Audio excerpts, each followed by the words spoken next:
ఒక్కసారి కొమ్మూరి గోల్డ్ కి కాల్ చేయండి. తాకట్లో ఉన్న మీ బంగారాన్ని విడిపించి మార్కెట్ ప్రైస్ కి వాళ్ళు కొనుక్కుని మిగతా డబ్బులు మీకు ఇచ్చేస్తారు. హాయ్, వెల్కమ్ టు మనం టీవీ. మనం టీవీ మన కోసం.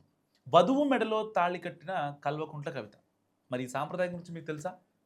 తెలంగాణ రక్షణ సేన చీఫ్ కల్వకుంట్ల కవిత వధువు మెడలో తాళి కట్టిన వీడియో ఇప్పుడు సోషల్ మీడియాలో తెగ వైరల్గా మారింది. అయితే ఇది రాజకీయ కార్యక్రమం కాదు, ముదిరాజ్ సాంప్రదాయంలో భాగంగా జరిగిన వివాహ తంతు. కవితను ఇంటి ఆడబిడ్డగా భావించిన వరుడు బాలప్రసాద్ తన చేతుల మీదుగా తంతు జరిపించాలని కోరడంతో ఆమె ఈ కార్యక్రమంలో పాల్గొన్నారు. తెలంగాణ రక్షణ సేన చీఫ్ కల్వకుంట్ల కవిత వధువు మెడలో తాళి కట్టారు.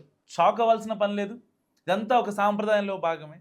నిన్న ఒక పెళ్లికి వెళ్ళిన కవిత వరుడు మీ చేతుల మీదుగా తంతు జరగాలని భావించాడు. సో తన ఇంటి ఆడబిడ్డ హోదాలో ఉండి పెళ్లి చేయాలని కోరాడు. ముదిరాజ్ సాంప్రదాయం ప్రకారం పెళ్లి కూతురు మెడలో తాళి కట్టాలని కోరాడు.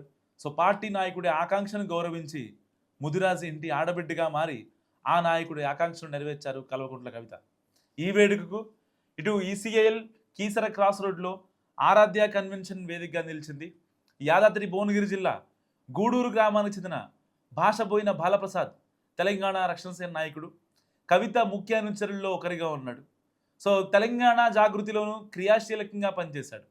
బాలప్రసాద్కు సీతాఫల్ మండికి చెందిన శివానితో వివాహ నిశ్చయమైంది. వివాహ వేడుక ఘనంగా జరిగింది.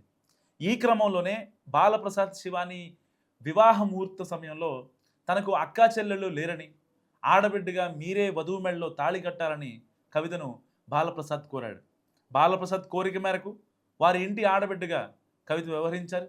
దీనికి సంబంధించిన వీడియో ఇప్పుడు నెట్టింట వైరల్గా మారింది. తెలంగాణ రాజకీయాల్లో ఒక ఆసక్తికరమైన వివాహ వేడుక అని చెప్పాలి. సాధారణంగా రాజకీయ కార్యక్రమాలు, సభలు, సమావేశాలతో బిజీగా ఉండే నాయకులు తమ పార్టీ కార్యకర్తల కుటుంబ వేడుకల్లోనూ మెరిసి అందరినీ ఆశ్చర్యపరుస్తూ ఉంటారు. అదే సమయంలో తమ పార్టీ నేతలు, కార్యకర్తల ఆనందంలో పాల్గొని తమ ఆత్మీయతను చాటుకుంటారు.